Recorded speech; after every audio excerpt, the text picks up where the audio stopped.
Welcome, everybody. Thank you so much for coming out tonight. We're going to go ahead and get started. We might have some people that join us, but they can certainly find a spot or pull out chairs, and you guys can help as needed with that. So thank you for being here tonight. Thank you for gathering in this way. Trever and the Hive, thank you so much. Thank you so much for this space. It is a gift. My name is Gabrielle Johnson, and I am one of the many coalition members of Grants Pass Remembrance. And if you are on that coalition, could you give a little wave just so you guys can see? That's us. We meet every month and are a part of this conversation. And I wanted to start us out tonight in a way that we start every Zoom meeting that we have, which is with a quote. So you get to be a part of our tradition.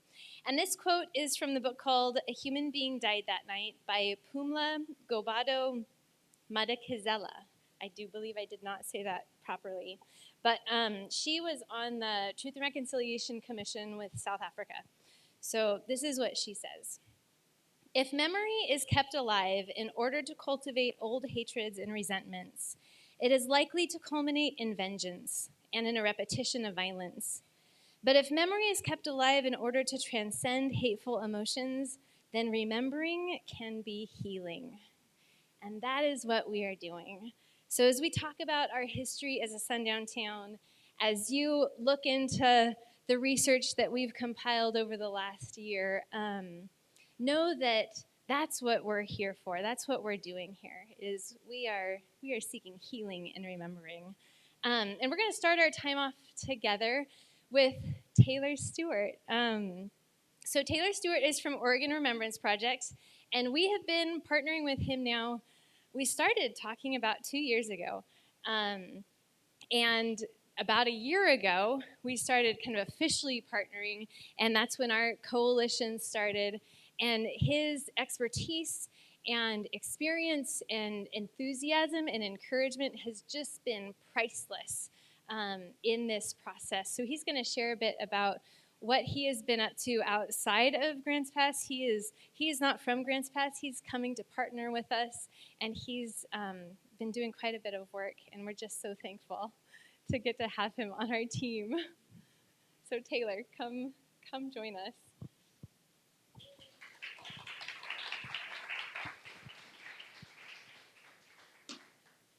Hi, everyone.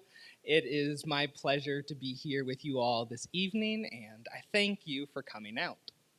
My name is Taylor Stewart. I started an organization called the Oregon Remembrance Project. I help communities with truth and reconciliation projects about repairing historical injustice. I started this work because of a trip I took in 2018 to the American South. We went to Alabama, Mississippi, and Arkansas.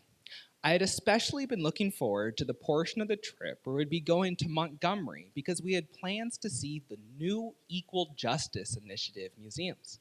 You see, I was a big fan of Brian Stevenson, the executive director of the Equal Justice Initiative, and I had heard about these museums in one of my college classes.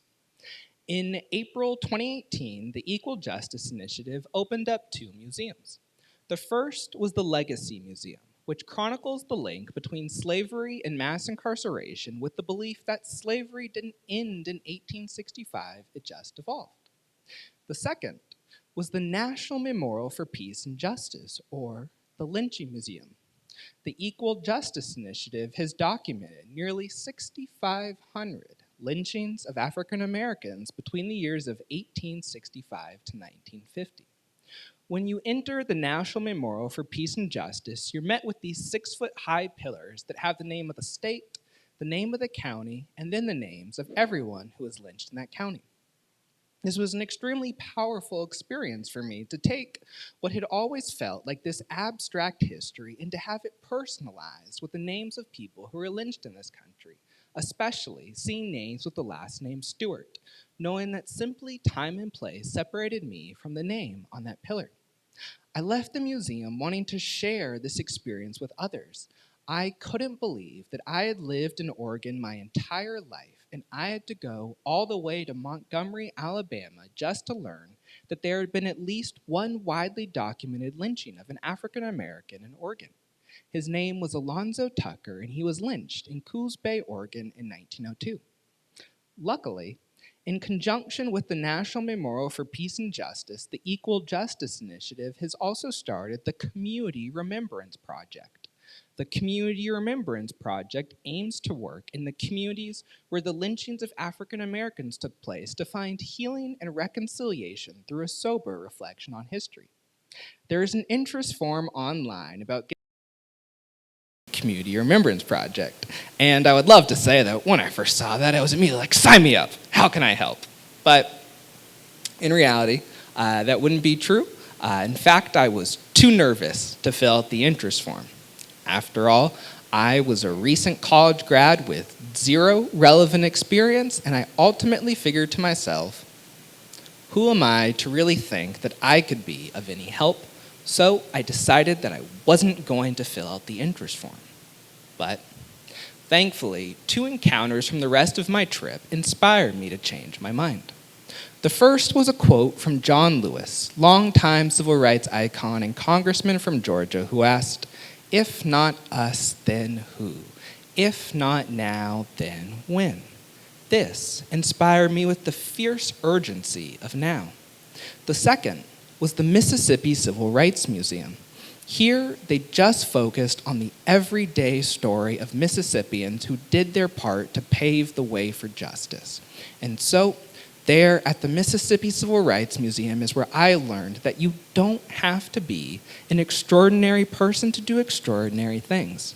And so, those 2 encounters gave me the courage to reach out to the Equal Justice Initiative and get started on a truth and reconciliation project in Coos Bay, Oregon, to memorialize Alonzo Tucker. Alonzo Tucker was 28, married, and a boxer from California. He was lynched in Coos Bay after being wrongfully accused of sexually assaulting a white woman before he was eventually hung from a light pole on the old Marshfield Bridge in front of a crowd of 300. Even children were a part of the lynch mob that left Alonzo Tucker's body hanging there for several hours. Despite this all occurring in broad daylight without a masked man in the crowd, no one would ever be held accountable for his killing. Alonzo Tucker was just one of the thousands of African Americans who were lynched in this country. I believe that we can't change the past, but we can always change our relationship to it. And I believe that we have the power to rewrite the ending to history's stories.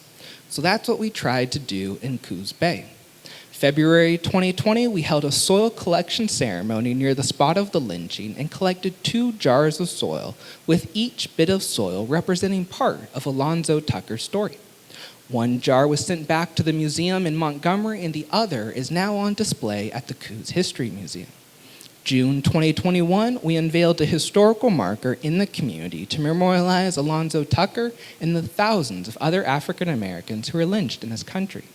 The historical marker was more than just a retelling of history. It was also the making of history, as over 600 people, double that who were at the 1902 lynching, gathered at the unveiling ceremony to add this new chapter to Alonzo Tucker's story. There are 2 dates of significance on the historical marker: 1902, when the lynching occurred, and 2021, when the historical marker was unveiled. And we can't fully understand the story of Alonzo Tucker only focusing on the 1902 date, as his story now continues on into 2020 and 2021, when that same community where his lynching occurred used his memory as inspiration for becoming a community more committed to the ideals of truth, justice, and reconciliation. 4 years ago, most people thought I was out of my mind for thinking I could put a historical marker about lynching in Coos Bay, Oregon. But I believe that no matter where you go, you can find enough people who are willing to choose justice if given the opportunity. It's just a matter of getting them to see where there's been injustice. That's not to say there wasn't a reasonable reluctance at first to want to remember something as painful as a lynching. But some of the largest antagonistic forces at the start by the end became some of the biggest supporters of this work because they saw the way that this, in fact, did not divide their community, but instead brought them together to do a justice project together. And so I want to bring the same kind of work to the community of Grants Pass. When we did the Alonzo Tucker historical marker unveiling, it was on Coos Bay's first ever Juneteenth celebration. And this past year, Coos Bay's Juneteenth celebration grew into a 3-day event where they unveiled another historical marker and then had 2 days allowing African Americans in their community in the surrounding area to showcase their history, culture, and tradition. This work in Coos Bay has changed my life. The transformational effect of this kind of reconciliation work I've felt in my own life and I've seen in those who I've worked with as well. I've lived in Oregon my whole life, and I figure if I can't change the whole world, can't change the whole country, I might as well change where I'm from. And so I'm looking to spread this work across Oregon. And so that's what brings me here today to talk about sundown towns. Sundown towns were a phenomenon in American history in which communities purposely excluded African Americans and other racial minorities from living in or sometimes simply passing through their community through a culture of fear, violence, and intimidation. Oftentimes, there was a sign within the city limits that said, "Nigger, don't let the sun come down on you here." Sundown towns are a unique phenomenon in American history because of how widespread they were, but how little they were documented. There is no picture in American circulation of one of those sundown town markers. In 1890, 16 of Oregon's 32 counties had more than 10 African Americans living in them. But by 1930, only 4 of Oregon's 32 counties had more than 10 African Americans. Sundown towns weren't a phenomenon in which white people entered a space and then prevented black people from living in them. More frequently, they were spaces in which African Americans and other racial minorities were expelled, usually through violence. And so, when I tell older African Americans from the Portland area that I'm traveling to Coos Bay or Grants Pass or other regions of Oregon, they without fail always ask me 2 questions. How many people am I going with? And am I carrying? Because even in 2022, these questions are still on the forefront of their minds because of Oregon's history of racial exclusion and their own personal experiences of the last 20 and 30 years. And so, I want to change that narrative. I want to change the narrative on sundown towns in Oregon. And so, I'm bringing to you what we've called the Sunrise Project, essentially creating the idea of the opposite to a sundown town. And so, we want to create a new community identity as a sunrise community. We want to create a community in which everyone can feel safe, respected, and like they can call this space their home. We want to create intentionality about how good we are at welcoming people in and making sure that once they're in, they feel like they belong. We can do this on a cultural, a societal, but even on a personal level. As you leave today and you enter your various community spaces, potentially check in with someone who's new and see how they feel like they belong in your community space. And so one of the things that we're working on in Grants Pass is the creation of an educational resource about what sundown towns look like both nationally and locally, how that exclusion evolved into the present, and then the next steps a community can take to creating a more inclusive environment. Included within that is an oral history component to collect the first-hand memories of those who remember their community as a sundown town, as well as older African Americans who remember navigating sundown towns in Oregon. And so, we can't do this work alone. There's a quote from New Jersey Senator Cory Booker that has been really impactful in my life, and that's, "Don't let your inability to do everything stop you from doing one thing." No one of us can reconcile the history of a sundown town, but I believe we can do so together. Reconciling historical harm requires tapping into all else that we are as a community. And so, to create this vision of a sunrise community, we have to tap into the aspects of your community that you love, that give you joy and creates hope. And so, I'm excited and honored that you would come out on your Thursdays to join this conversation. And so, I would like to leave you with 3 of the most important lessons of my life that I learned on my trip to the South that I hope you'll take with you in this work to come. The first is that it is okay to believe in something even when you've never seen it before. And it's okay to see something even when others don't believe in it. The idea of a sunrise community is not a part of the American lexicon, but I believe we can make it so. The second is that it's less about being the right person for the moment as it is about doing the right thing for the moment. When I was younger, I used to think that it was remarkable people that did remarkable things. But the older I've gotten, the more I've realized that it's remarkable things that make remarkable people, and I believe that you can be a part of something that's remarkable. But third, and most importantly, and it really is just that simple, don't underestimate your ability to be the change you want to see in this world, because let me tell you, you don't have to be an extraordinary person to do extraordinary things. Thank you.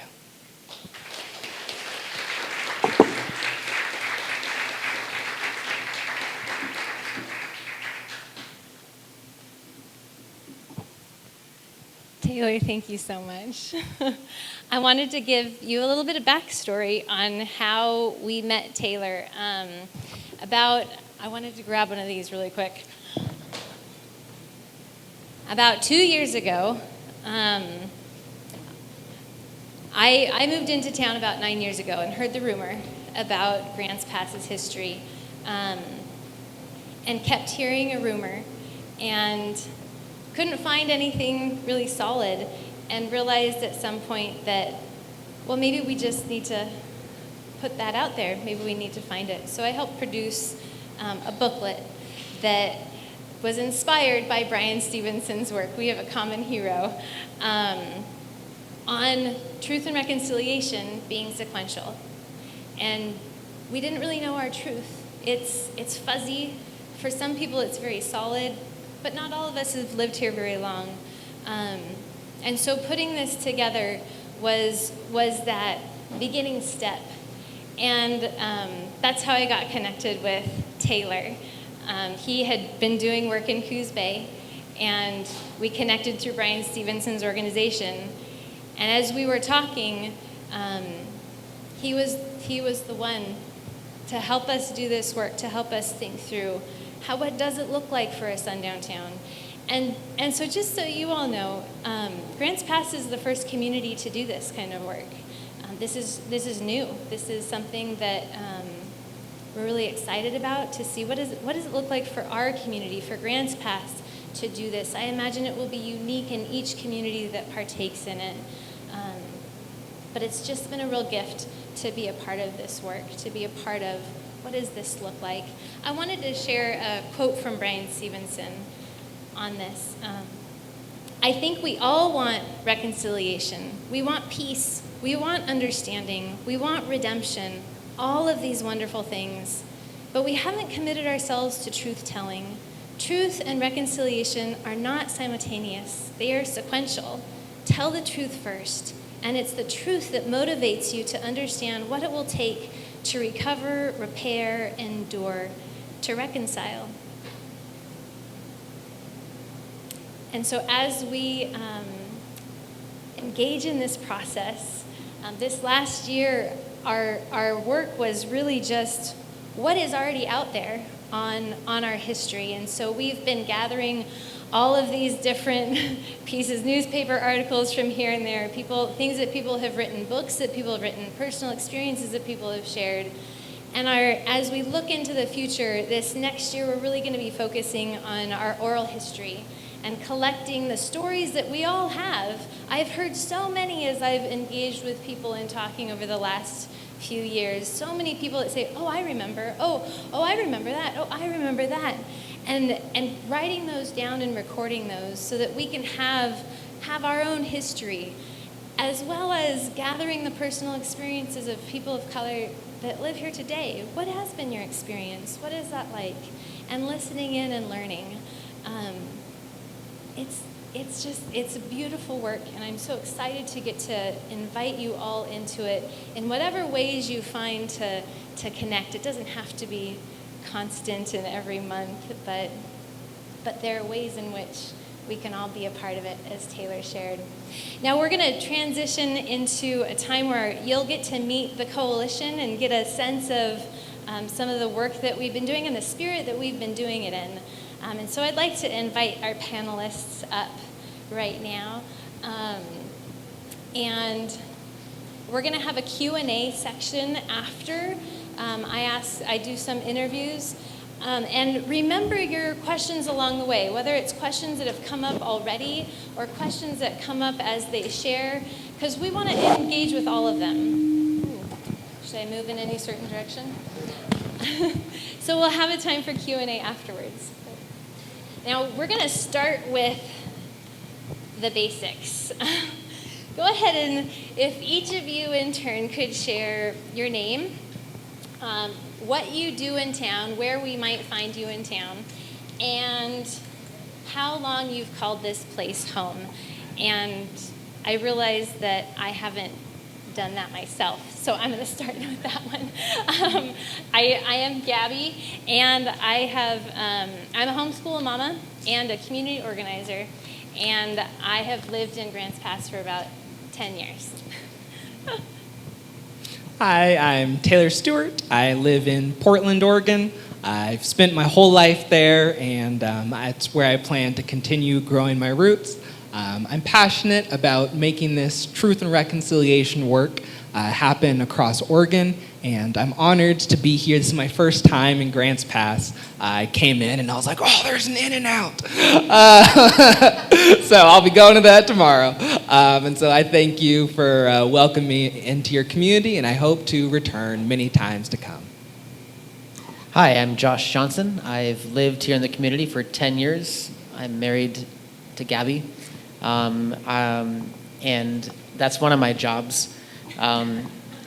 I also work with a network of Christian churches and pastors here in town called the Church of the Valley, and I am a on-call chaplain at Asante. My name is Dorothy. I am a local semi-retired science teacher. I've been teaching at RCC and living in Grants Pass and calling it my home for about 10 years. Hi, I'm Sylvia Marr. I work as an administrative assistant at the Josephine County Educational Fund. We have a new name. It's the Redwood Foundation for Education, which I love my job right now. And I've lived here for 22 of my 23 long years on this planet, so I definitely call it my home. So we've been in this conversation for a while. We've started the coalition about a year ago now. And during that time, we've looked at our history. We've had conversations about far past, recent past. We've started hearing stories about personal experience of today. Though we've just begun on that. I'm really excited for this coming year. But in what we have reviewed about our history, what are some pieces that you've learned so far, and what is one thing that stands out to you, and why? I would say how recent this phenomenon of sundown towns were. I didn't learn about what a sundown town was until about 3 years ago. And it is unfortunate that this aspect of American and Oregon history has been so buried, because we have so much to learn from the way that racial exclusion has evolved over the course of Oregon's history, from foundational laws to this widespread practice of sundown towns. It's estimated that most of Oregon was once a sundown town. And so I'm really inspired to get this work going in this state I call home. And for me, it is talking to older African Americans who recount experiences of not being allowed to stay at a hotel, seeing whites only signs, and to talk to someone who is living and right in front of me, to have them share these experiences. I recently went to Pendleton, Oregon, and I went to a restaurant, and this had happened a lot when I was younger, where my family would frequently get seated by the bathroom, and I was sat sort of in the back by the kitchen, and I had asked the hostess if it would be possible if I could sit at one of the other open tables, and she very flatly looked at me and said no. And so just that small experience reminded me of what had happened more when I was younger. And it's just a microcosm of the experiences of African Americans across our state's history. And I believe that to really pay homage and to honor that history, we have to dive into it here ourselves in 2022. Thank you. I had heard experiences from some people that I've worked with over the years here who are people of color. They're not my skin color, and I'd heard some of their experiences about one guy who was a Catholic priest in town who had been refused service at Safeway, and he's of Vietnamese descent, and that surprised me. But I think the thing that most has stood out to me from the conversations we've had is our reputation outside of Grants Pass. It's kind of one thing to have like dysfunction in your family, but when your dirty laundry gets aired publicly, that's a different experience. And so just being aware of how we are perceived, sometimes we do need that we need someone from the outside to tell us how we're looking, and see if that matches how we feel we're looking. And so that kind of mirror has been, I'm sad to hear that. I'm sad to hear that when Taylor shares that he's heading down to Grants Pass, that the reaction from his community is basically like, be careful. I'm like, oh, that's too bad. So I was born and raised in Chicago, so in a big city, and when I moved to Oregon about 27 years ago, I was really struck by how white the entire state was. It seemed unlike any other part of the United States I had ever lived in. And I have been, since my involvement in this project, I have really been coming to understand why that is so, and stories about truths that can be kind of unpleasant to sit with on occasion. The thing that stood out most for me in all my reading was something optimistic. I desperately needed something optimistic to latch onto, and that was the 1995 rally in front of the Josephine County Courthouse when the Aryan Nations was proposing to make Josephine County a center for recruiting for the entire Northwest region. And 1,500 people came out and said, no, not here, not in our city. Your hate is not our hate. Go away. And the rally was, according to the newspaper article I read about it, was quite diverse. There were educated professionals and blue-collar workers and young people and old people and people who'd spent a long time in the community and people who were new to the community and people with a variety of religious beliefs and a variety of political agendas could all come together to say, no, not here. One of the things that I have really gotten a lot out of my participation with Grants Pass Remembrance is the reminder that when we remember the broken along with the beautiful. And that when we remember the things that are less pleasant in our past, we don't have to get stuck there. We don't have to wallow there. That there are other beautiful parts of our past, and we can see ourselves as part of a journey that has been going on before us and will continue after us toward a better future. You get to me and I don't remember the question. No, I do remember the question. I think the thing that has stood out most to me is kind of a disappointment is my lack of surprise. The more that I read and the more that I learn about what has happened here, and it doesn't shock me, which is really sad because I want to live in a place where I hear something negative and I go, that couldn't be here. We're nice to each other. We don't do that sort of thing. We don't have attitudes about other people that look differently, speak differently, act differently than we do. And hindsight is 20/20. And I look back on my, upbringing in public school in Grants Pass, and it all adds up. It all makes sense. The things that I've seen, the things that I've said, the behaviors that I've participated in, they are not Sunrise community behaviors. And it's sad and upsetting. And I think a lot of people, when you have that shift in perspective and when you think about how things could be, and then you take a look at how things have been, that's what inspires me to want to change it. I can't go back, I can't fix it, like Taylor said, but I can change my relationship to it. Thank you so much.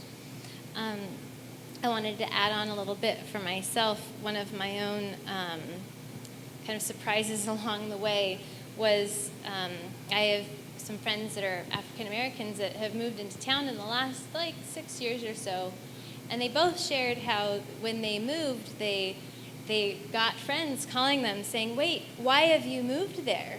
Why? What are you doing? What are you thinking?" And that was my introduction to. I used to talk about it our history as a sundown town, but often I talk about our reputation as a sundown town because that has endured and it still is.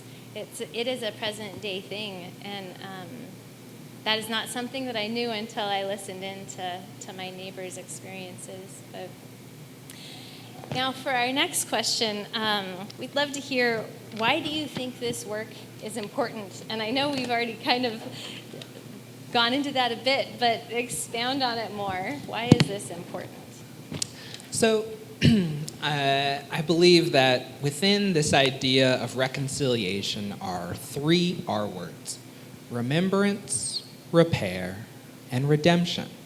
And then in order for us to get to that last R word of redemption, we need to have the courage it takes to undertake the first 2.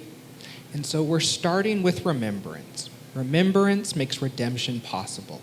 My hope is that your kids, your grandkids, don't have to feel this element of shame for their community history because they know that it's that history that inspired the community that they live in today, this Sunrise community. I believe we're burdened by our history of racial injustice, but there are things we can do to unburden ourselves. And so I have seen the way this work has impacted my life, the community of Coos Bay, and I want to spread it across Oregon. I'm also working with the community of Oregon City to memorialize a man named Jacob Vanderpool, the only known person expelled from Oregon under the state's black exclusionary laws. He was a business owner and was forced to leave Oregon after a competing white business owner reported him to authorities. And so we're looking to place a historical marker where his business once stood, but then we're looking to help develop recruitment and retention plans for people of color in Oregon City as our way of honoring the experience of Jacob Vanderpool. And so by doing work in that community today, we're adding more chapters to his history so that we can bring him this semblance of redemptive justice. And so my hope is that by creating this Sunrise community here in Grants Pass, for all of the time that African Americans and other people of color were not able to to enjoy this space in the same way, that we can bring those stories, this semblance of redemptive justice, something that redeems our pain, our wrongdoing, and our stories. And so I believe that we can impact the legacy of Oregon and those who have been wrongly affected by sundown towns by creating this better vision of what this community can be today. Amen. My identity as a Christian is pretty important to me, and so from that there are kind of two components to why I think this is important. One is convicting personally, that as I hear about the stories of Pastor Martin Luther King Jr. and yes, in the pictures there might be some Christian leaders, especially white Christian leaders, who are marching with him. I think if he was here in Grants Pass having a rally, I might be too afraid to join. Like, I might rather stay out of it. I don't want to get in the midst of I don't want to get in the midst of trouble. That might be my honest response to that, and that's convicting to me. And I think, well, here in my time and place, here's an opportunity for me to join something that is an echo of that work that happened, and it's like the baton has been passed on. There's the '95 rally, and if you look back, I'm very curious. I don't know if we'll get to it in our work, but there were laws in Oregon, but then those laws were overturned, and I'm curious who was overturning them. Who were those voices who said, "This is not right. Let's work to overturn this"? What were their names? Because there's like these three streams of participation in this story. There's those who were proponents of keeping Grants Pass and the state of Oregon a white man's kind of paradise. There were those who just didn't, who were pushing against it, saying, "No, that's not right. That's not just. That's not good," and overturning laws. And then there were those who probably might have been me if I was living in the time where if MLK did something in our town, who would just say, like, "I think I'm just going to sit this out and see what happens." And so here I get to join one of those streams in this moment, and I'd like to join the stream of doing what I can, given my opportunity and whatever I have to offer. I guess, and the second thing of why this is important is because I have heard directly from brothers and sisters of color in this community that they have experienced discrimination that I don't experience. And so I don't ever hear it, but I hear it from them, and I have to believe they're telling the truth and they're reporting accurately of their experience. And if that is true, and it sounds like it is true, then then it's important that they hear something different. And so there is, I thought about how in the past we've said yes to the KKK doing parades down our main street, and we've said no to people of color being on our streets. And so I would say, like, the '95 rally was an opportunity for a community to say no to groups like the KKK, and here's maybe an opportunity to kind of also say a public yes to people of color. Like, you're here, you belong here, and if you hear someone telling you different, they are a loud minority, and I want to be part of a voice, not only in my daily life of trying to be an ambassador of hospitality as I go through my daily life, but if there's an opportunity here with the GP Remembrance work to say something even more public, that kind of backs up that truth, that I think there is a silent majority that would say, no, we don't want to be known as what Brother Taylor was sharing. We don't want to be a place that when a person of color visits, their community is worried about their safety. Like, I think that most of Grants Pass citizens would say, no, that doesn't fit. We want to say that and back that up a bit more publicly with something. And so I'm interested in being a part of, I think it's important to find a way to be a part of whatever that loud yes could look like, or a very solid, firm yes that backs up what I think actually maybe I'm optimistic, but I think the majority of people in Grants Pass would say, no, that doesn't fit. And so some way to kind of say that We've said no to white supremacy. How do we change that reputation? How do we contend with it, transform it? How could Grants Pass be known as the place that we used to be worried about visiting, but we don't have to anymore? I'd be interested in joining that work. Nice. Well, my answer to this question is pretty simple. I think this work is important because I think that truth is important. I think that there is no way to change a thorny situation that you don't want to live with without taking a good, hard look at the truth. And that means being open to the really broken parts of our history and also being open to the beautiful parts of our history and telling them together and figuring out how to move forward from there.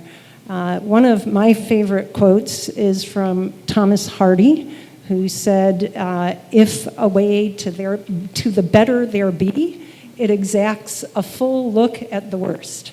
So that was Thomas Hardy language. In Dorothy language, that sounds like you can't reach a good solution to any problem unless you're willing to really sit and look at how bad it is right now. Because if you don't have a clear take on what the situation is right now, then you can't move forward with it. As an educator, I'm reminded of some of the times where it seems like work to make adaptations for students who might not be responding to the traditional curriculum. And like you want to make a tactile science model for a student who has a vision impairment, for instance. And the great benefit of that is that then every student in the classroom benefits from that tactile model. It is not work that you put in to benefit just one group of students. And I feel the same way about creating a Sunrise community, that everybody benefits from living in a community that is more welcoming. And it's sort of, to me, like being the change I want to see in the world. And I choose to be welcoming because I want to feel welcomed.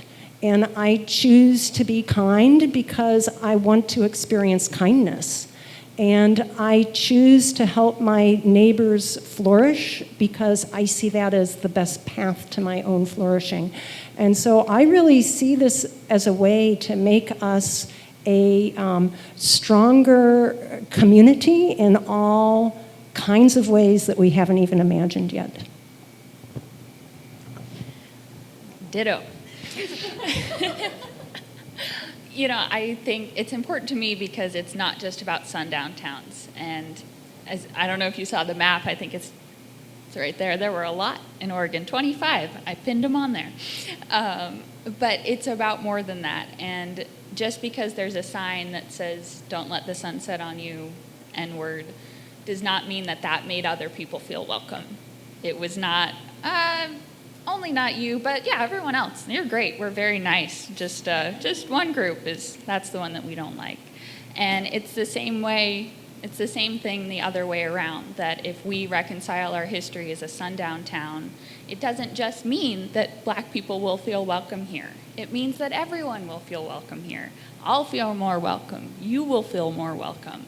And we can get out of that disappointment and that embarrassment and the shame that I feel when I think about our history and I think about Mount Baldy that I live next to being a place where crosses were burned, or people in the KKK marching down 6th Street that I marched down playing trumpet in the band. I don't want to march in the same place as the KKK. Like, I think that's a decent want for anybody.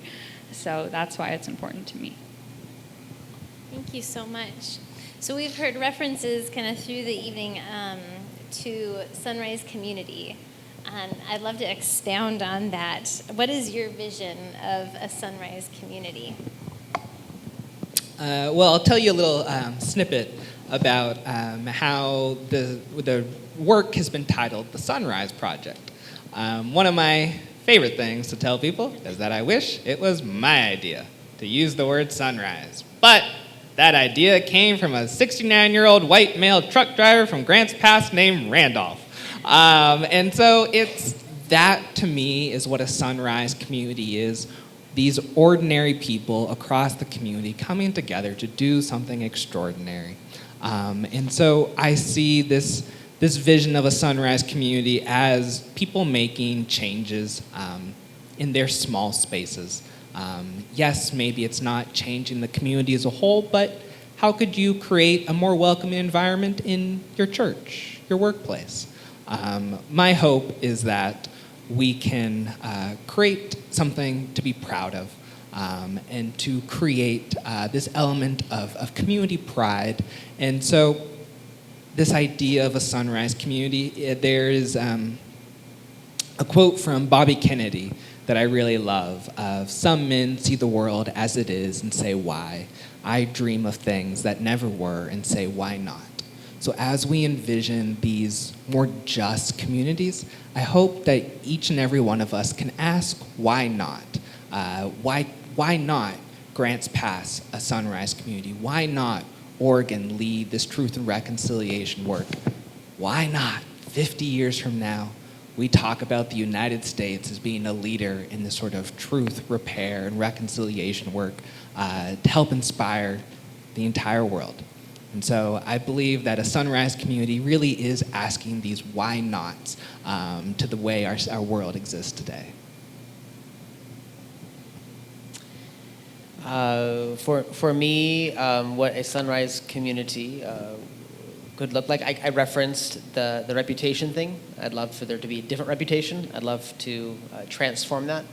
I know that it's powerful for everyday citizens to be ambassadors of hospitality. That's powerful. I think it's also powerful when when things are said publicly or memorialized. I know we as human beings don't like to memorialize things that we're ashamed of. I think that's true in our family systems. It's hard to talk about great grandpa's issue, and to bring that to the next generation, to share that openly about, in the Christian Bible, in the Hebrew Bible, what we Christians call the Old Testament, but the Hebrew Bible talks about that in the nation of Israel, they remembered their shame as much as their success. They remembered the times when they broke apart from the covenant they had formed with their God. And they also remember the times when God came through for them and they kept covenant with God.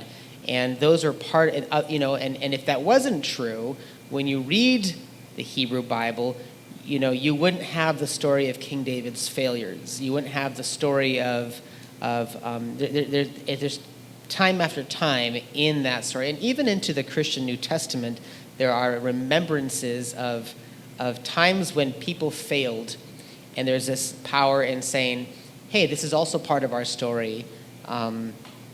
Let's remember that too. Let's have these. Call it a cautionary tale. Call it, but let's remember the times when our people didn't come through, and let's remember the times when our people did." And so I think just in general, there's a discomfort with even talking about putting something in writing somewhere, But I think part of a sunrise community, I think, would be having a bit more, not seeing this as an opportunity to feel guilty about something, but seeing it as an opportunity to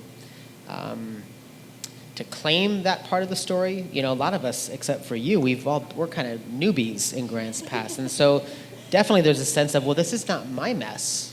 I wasn't here to do these things.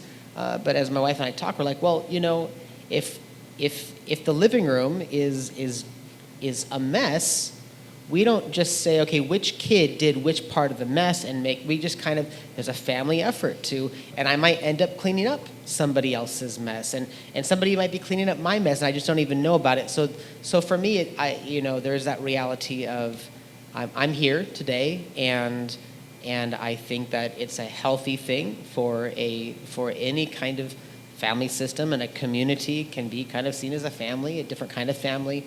I think it can be good and strong and helpful for future generations to remember when their community has failed, as well as when their community has succeeded, or kept the faith, or done something great. And so we're really good at memorializing our heroes, and memorializing times when people did wrong to us nationally. But I think that again, why not? Like, why not own our baggage as well, and become a bit more comfortable about talking about it with humility, to remind each other that we have some options before us. Every day we get up, we have some options before us, and we have these markers, metaphorical or physical, of how we're being invited based on our history, how we're being invited into our present and our future. So I guess a bit more comfort about talking about where we failed. And of course, there's the wanting to see the reputation transformed into something different. Wow. I like that living room example a lot. And it got me thinking that it's sometimes hard to tell which parts of the mess in the living room you caused and which you didn't, and at what point does cause come into play. So it got me thinking. I was born into white privilege, and I have lived it and breathed it and benefited from it every day of my life. So I can easily say I wasn't here when those sundown laws were here, but just by being white in America and not questioning it, I'm part of that mess. It's my responsibility to help clean it up, and I think that's important to remember. As far as my vision of a sunrise community, I have kind of a dreamy vision, I think. I really like how practical that Taylor and Josh were getting, but to me, a sunrise community is a welcoming place, and it is welcoming to everybody, where anyone who comes here can feel safe and pursue happiness, right? That's in the Bill of Rights, right? The right to pursue happiness, where neighbors support each other instead of fearing each other, and where people are curious about each other and genuinely want to help each other live well. And what that means on a day-to-day basis will change from day to day. It can mean just reaching out to a neighbor, no matter what race they are, and seeing if they need a hand with something because, they've been sick or they've had a hard time lately. It can mean welcoming, new neighbors who come in. It can mean something as citywide intentional as having, multicultural pride festivals that people can enjoy and learn from each other. But I think that the heart of it is that we are intentionally welcoming to each other and wanting to support each other in each other's flourishing and receive that support in return. Mine might not be dreamy or living room, but I think, first of all, why we need a sunrise community is because people are still being harmed. There's still harm from what happened. And no matter what that harm is, that harm could be that you are frustrated that people say Black Lives Matter. You're frustrated that people are protesting. And if that's harming you, that's your harm, right? And I promise that if we're a sunrise community, I don't think there will be any more protests. I think that when we value everybody, there's less distrust, there's less division, there's less, yelling in the street because we need something to change. And we're not looking into it. I'm not looking into it because I like history. or because I'm just curious and fun. No, but because we need to repair it. And I think if we get to the reconciliation, that's where we can address the harm. It's not time. We can't just wait. We've been waiting, and it doesn't go away. And I've within myself, I've been trying to change my mindset that diversity, equity, inclusion, it's not a chore. It's not a class that we had to take, that my boss made me do and paid for a 4-day workshop, whatever. It's a blessing, and we benefit from it. We can be selfish, and we can think about how good it would be to be a Sunrise community. And even if we look, broader in the world, I think we would do really well if we said, oh, Finland, your prison system is so much more effective than ours. Nepal, you are battling climate change like no other. Kenya, like your women, they're amazing. Planting trees and being leaders, and if we just brush aside our ego and we think about and we crowdsource and we listen to other people, I think that's where we learn. And to me, that's what a Sunrise community would be. I have to confess, I need Dorothy and Sylvia in my life because there's a dreaming and a thinking outside that is really good for me. Because sometimes in this process of what is a Sunrise community, I'm very practical about, like, we live in a small town and people kind of want it to stay small. So are we going to be able to be like, come be here? I don't know if we can do that. But there's this piece for me of like, but anybody who lives here should feel safe. Anybody who lives here should feel like this is their home and that their story can be heard and that their experience, like that their neighbors are wanting to listen in to their experience, that it matters to each other. And so those are some of the pieces about Sunrise community that I really think about, is that listening in bit, that we care about each other. And it is a little bit easier for me to imagine the people that we have here now. Can we do that here now? Can we all feel safe, feel like we belong, feel like this is our home and that our neighbors care about what's going on? We're going to open it up to questions, comments, thoughts. Yes. Is it Daniel or Dave? David. Not too far off. Maybe we should do this microphone. Hi, I'm David. My wife Catherine here. We've been in Grants Pass for 28 years, and I've got a sort of a question, comment, and a bit of a rambling here to the pastor and the educator. I'm seeing repair. I almost think of rehabilitation. Almost might be a good word also for. But where do you do that? Where do you start? We have some beautiful grandchildren that are mixed race, go to school in town here, and have issues in school. One of our granddaughters got suspended for a day for punching a boy for calling her the N-word. And what I'm seeing is, you need to start with the kids in the schools. You need to, I think we had a German foreign exchange student for a year. And in their schools there, they go to the concentration camps where people were put to death and stuff like that. And a very powerful experience. So doing the Sunrise thing, this commemoration in the schools and hoping that this gets taken home. A lot of this, these kids, where do they learn to be calling other kids' names? They learn it at home. And I'm also Christian, and there's this strong Christian nationalism thing that's going on that I don't think is very Christ-like.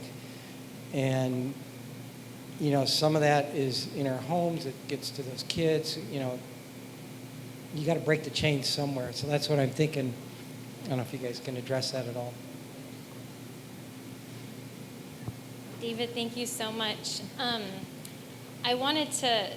You were the best person to go first, because I wanted to mention that this is also an opportunity for us to hear from our community, and we will take back I went searching frantically for a pen. Thank you, Tim, for finding me a pen, because I realized this is where you here hold a knowledge and a wisdom, and not all of you are going to be able to join us in the conversation monthly. So we will carry that and hold that in the midst of also them answering. I just wanted you to know, thank you so much for sharing, and invite others to share in that same fashion. Did you have any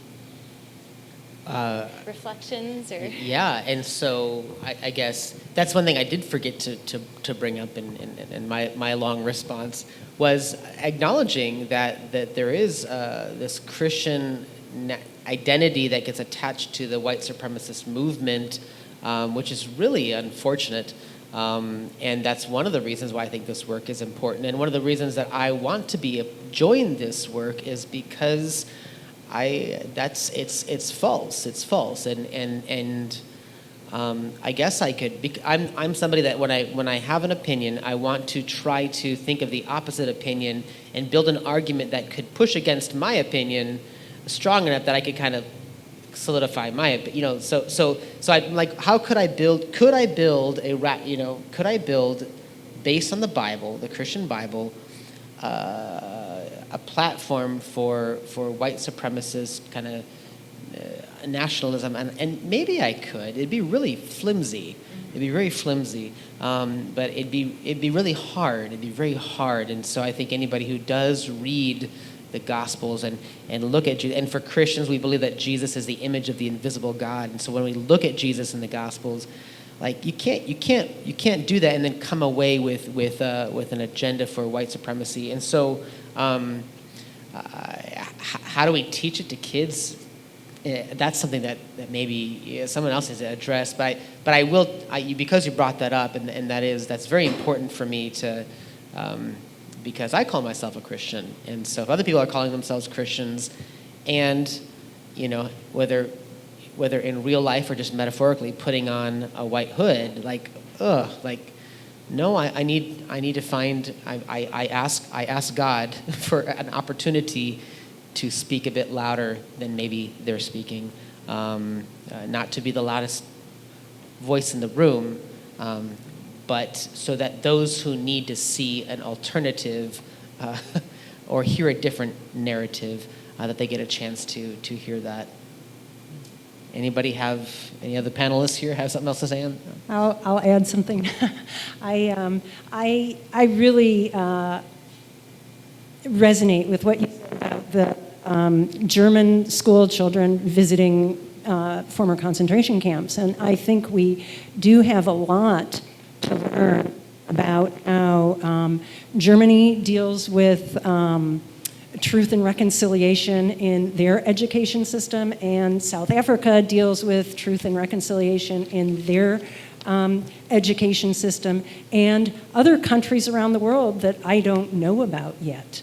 I think that the first step for us locally is collecting this oral history and really being very clear about how it was done and how it was collected, and the newspaper research, and going to primary sources, so that when there are debates or when kids hear different things at home than they do at school, it's not a question of, no, your father is wrong and I am right because I'm your teacher, or no, your teacher is wrong and I am right because I'm your father. It is, here are the primary sources, make your own decision. And I think that getting kids closer to primary sources is a key part to strengthening this work in the education system. And I just really thank you for bringing that up. I think it's such an important point. I would say also part of the what does a sunrise community look like? It is the implementation of these 3 R words of remembrance, repair, redemption within different sectors of the society. And so my hope would be that sort of going off the instance you described, that you can then bring your granddaughter and the student who harmed them through those 3 phases, where the other student learns about what has been the history behind that word, the harm that it creates, and then the harm that was created on an interpersonal level, so that they can then try to engage in that repair. I believe that if we don't allow people in communities the possibility of redemption, what point do they have to change? And so, because in between that repair and redemption is a transformation, that if that is how we bring sort of what happens when harm is committed, that would be my hope for what this looks like in schools, is getting them in the practice of remembrance repair so that we can hopefully bring stories to places of redemption, so that the individuals can learn from the collective, but the collective as a whole can learn from the ways that individuals model these 3 R words. And so that's the hope of what, that could look like in schools. That would be, I wish all our systems of harm were set up that way. If our criminal justice system was reoriented in a remembrance repair scenario, I do believe that we would bring about more justice. And so how can we reorient our systems of harm reduction, harm repair? And I do believe that bringing these 3 R words into our interpersonal lives helps us create that on more of a collective scale. And piggybacking too off of it, it's a note on the oral history thing. If you're sharing your story, it's just a detail that to encourage you. I was talking to a community member earlier, and she had a story of her uncle who moved here, and he had very dark skin. He was Italian, and he was told, you can't be here. Now he advocated for himself, that he was a hard worker and got a job at the mill. But in that, I was like, well, it'd be fascinating to find out how did he get that message that he didn't belong here? So those little details will be very helpful in the oral history collection. And if you share any stories tonight, encourage you, if you have details available, like, was it a police officer who said that? Was it somebody at a store? Was it somebody standing on the street? What street? Not to get super anal retentive, but those details are important because it does, seeing the picture of the Klan walking down 6th Street, that says something. It's a powerful telling of our story, and it helps us to root these oral histories in the places that we know, and help us. Anyway, so that's just encouragement. If you do share a story this evening, and if you do have detail to share with those stories, the more detail, I think, the better for this work of oral history.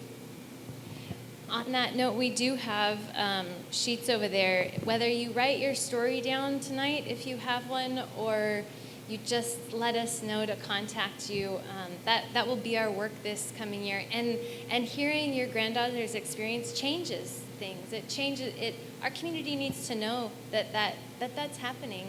And my hope is that, and my wondering is, I wonder if at some point in this process, even in the next year, we have our eye on just a few teachers in our community, but if you know teachers that either want to have this conversation or are placed within our educational system, how wonderful would it be if they got together and talked to each other, and parents and grandparents, and they're the ones that might come up with some really creative ideas on what would it look like for us to do this work, and have that change happen in our schools. Thank you so much, David.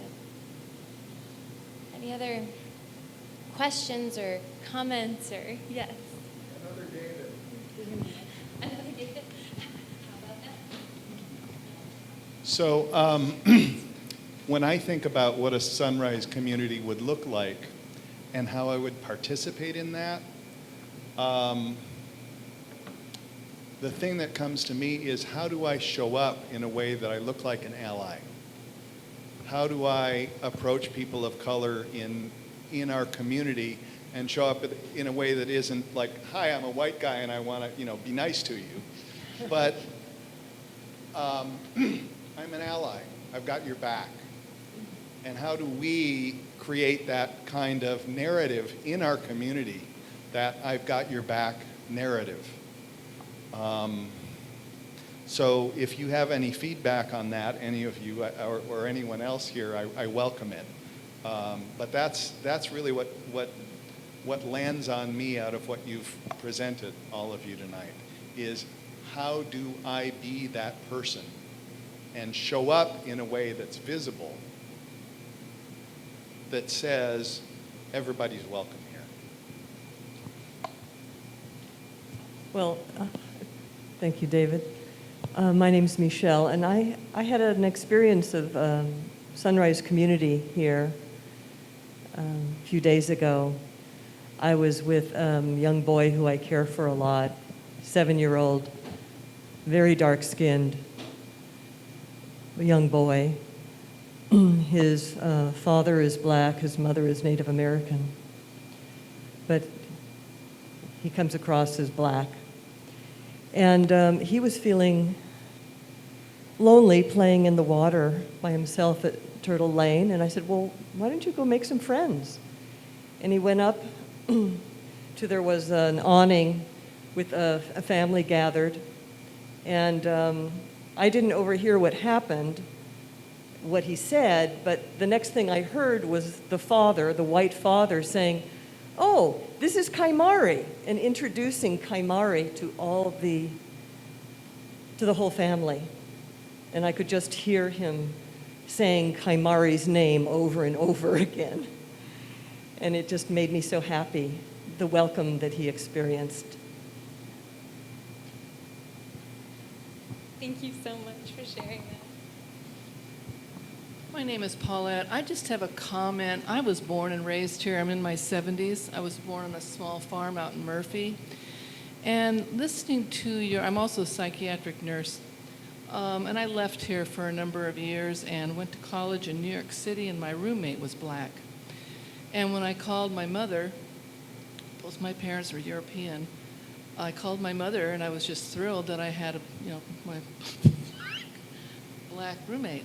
And the first thing my mother said was, you need to get a new roommate. And I was the second oldest of 7 kids, and I just didn't understand it. I still, I've had, my roommate and I have remained closest friends ever. And I feel like I'm the child going through this remembrance, repair, and reconciliation, because my default still is I feel afraid of standing up for someone of color. I live in Weimar at this point, and this is country where I hear white men saying outside of my window that they can't wait to hang a nigger. So, I came tonight to just hear, I'm afraid of participating. Just my own default is, how do I stand up and be ready for what's going to come to me? Do I have the strength to do that? Even though in my life, I married a man who started the Civil Rights March in Binghamton, New York. I didn't know anything. I was just kind of blind. My oldest sister in Ashland, she has total remembrance of everything that's happened here. I blacked it out. I was called a Negro sympathizer by my mother when I came home from college. I didn't get it. I just was blind to all this. So I'm just putting that out there because I know I'm not the only one who's been raised here that still is kind of wanting to step out, but I don't want to take that something that's going to come to me. Because do I have the courage, to face it? I face it in my own life, but as far as anyway, that's enough. Yeah. Thank you for sharing. Thank you so all much. 3 of you, I'll try and wrap up with a single answer. And so there are sort of 3 ideals that I sort of hold at once. The first is, realistically, I'm not in the business of changing everyone, but we lose hope when we stop believing individuals and communities can change, so I choose to remain hopeful. And third, just because you can't change the whole of something doesn't mean you can't change a part. If in 2024 I get my NRA, Fox News grandparents to vote out the death penalty in the name of historical repair, that's something. And so it's not, with the work in Coos Bay, it wasn't everyone, wasn't even the majority, but it was enough people who are able to advance that work. And so the answer to sort of how do you be an ally is the creation of those relationships. The community of Coos Bay was doing this reconciliation work, and they allowed the celebration of Juneteenth to grow in their community. I would say outside of Portland, the largest Juneteenth celebration in Oregon is in Coos Bay. And so it is that the deepening of relationships, allowing people in your community to share, it is that we hope that we can create these relationships that create that more community aspect, the way your grandson was able to meet these group of people and be sort of immediately immersed. They're using by his name, creating that familiar relationship. I believe that that's how we create a sunrise community, is through interpersonal relationships. Not only the creation of them, but also the deepening. In the case of Coos Bay, the deepening of the showcase of African Americans in the community, to talk about their history, and the other historical marker they unveiled was about this place called Beaver Hill, where there were a lot of black miners during the 19th century. And so the History Museum is diversifying their memory of Coos Bay and Coos County. They're only able to create or to add those new stories through creating relationships at which those stories can emerge.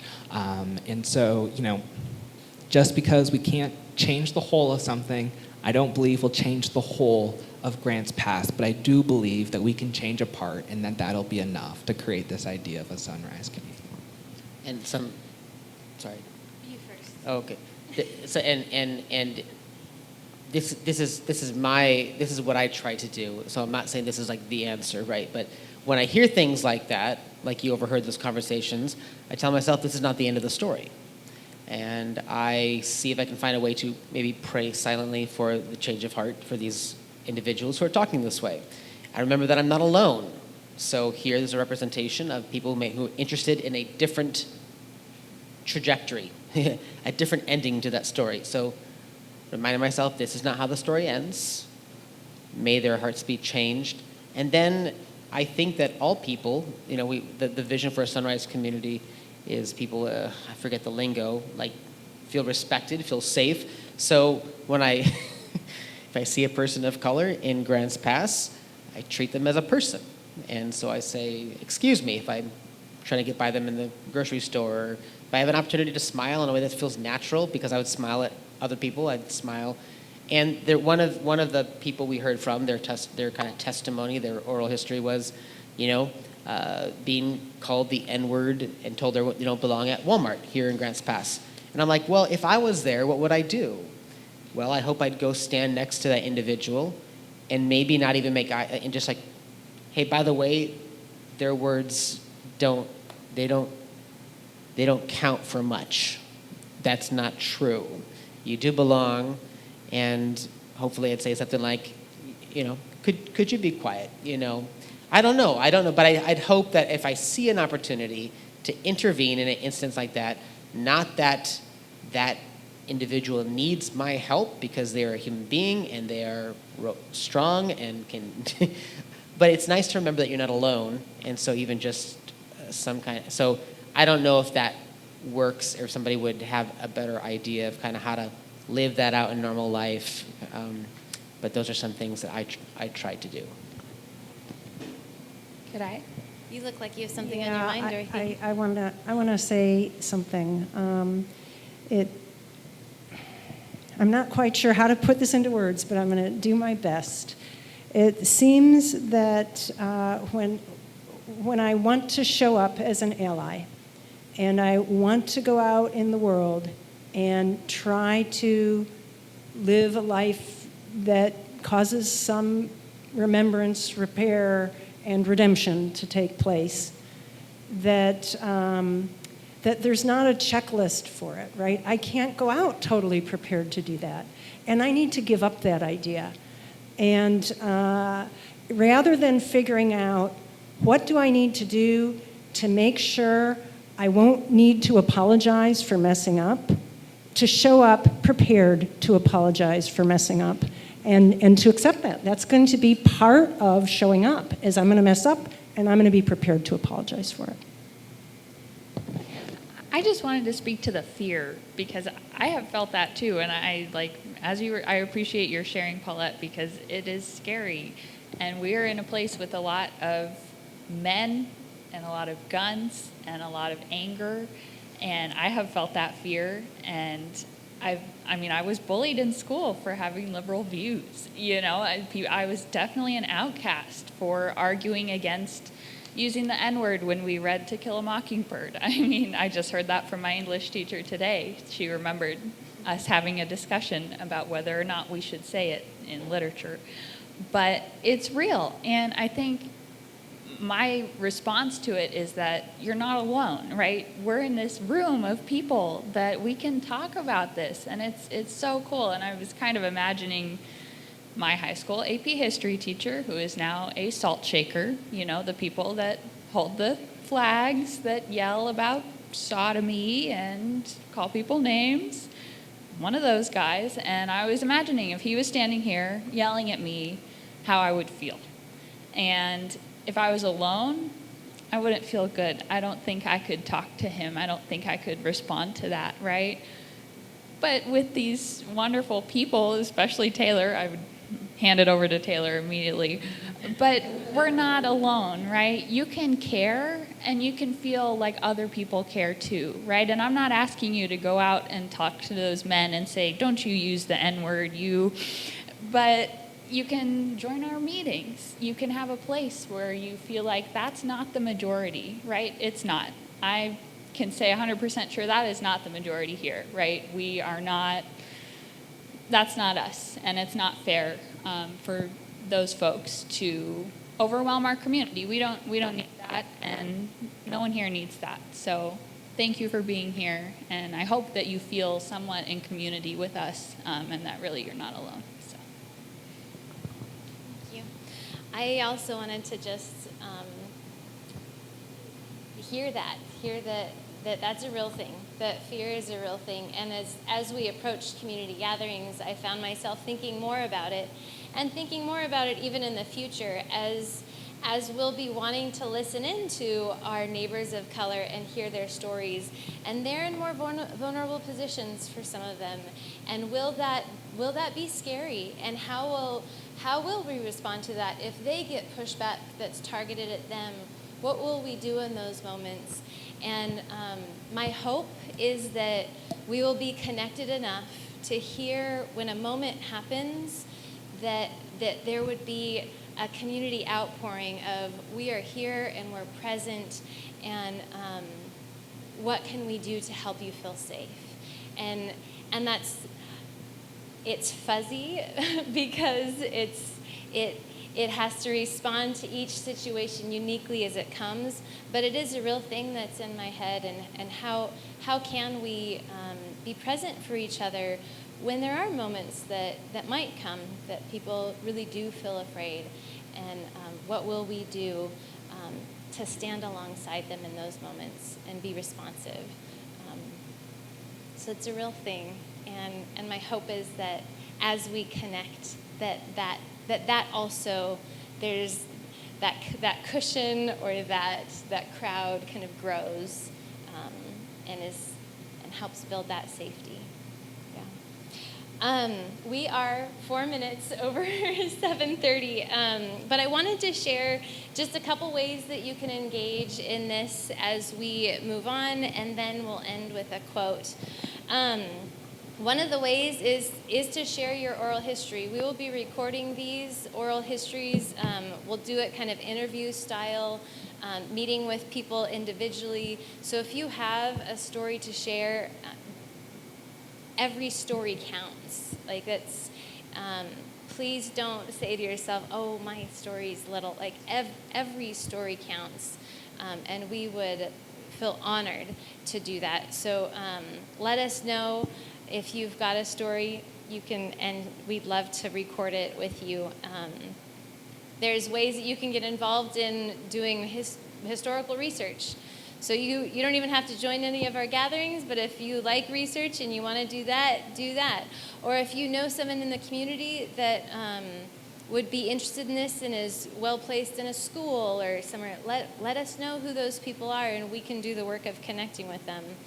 We have a picnic potluck this Saturday from 11 a.m. to 2 p.m. at Motel Del Rogue in town, and anybody is welcome to join that. Just a chance to get together and talk and get to know each other. Anybody is welcome to join our monthly meetings. And Taylor speaks 4 times a year at Courageous Conversations. That's shared out on Zoom, and that's another space to engage. And we will be doing more community gatherings as time goes on. So even if the next time we don't see you isn't until then, invite your friends and family to that. And if you get on our email list, we'll make sure you know when it is.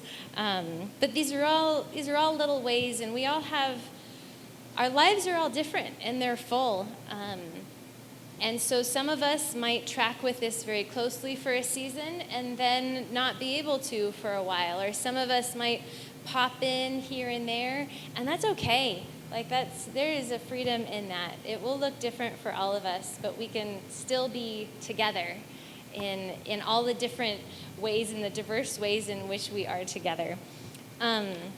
I wanted to end with a quote, so we'll just dive into that. This quote is from Rebecca Solnit, and she starts with quoting the theologian Walter Brueggemann. It says, "Memory produces hope in the same way that amnesia produces despair." It's an extraordinary statement, one that reminds us that though hope is about the future, grounds for hope lie in the records and recollections of the past. We can tell of a past that was nothing but defeats and cruelties and injustices, or of a past that was some lovely golden age now irretrievably lost. Or we can tell a more complicated and accurate story, one that has room for the best and worst, for atrocities and liberations, for grief and jubilation. It's been a joy to share this time with you all. Thank you so much for coming out.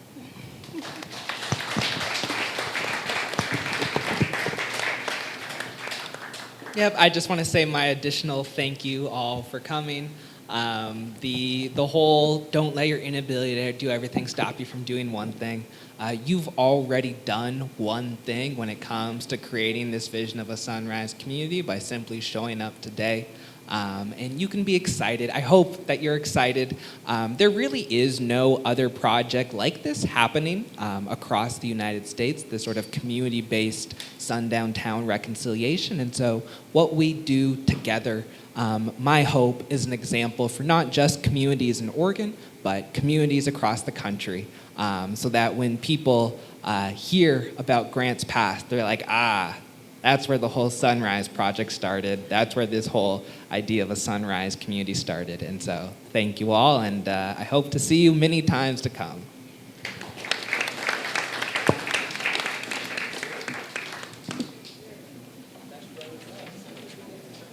Thank you.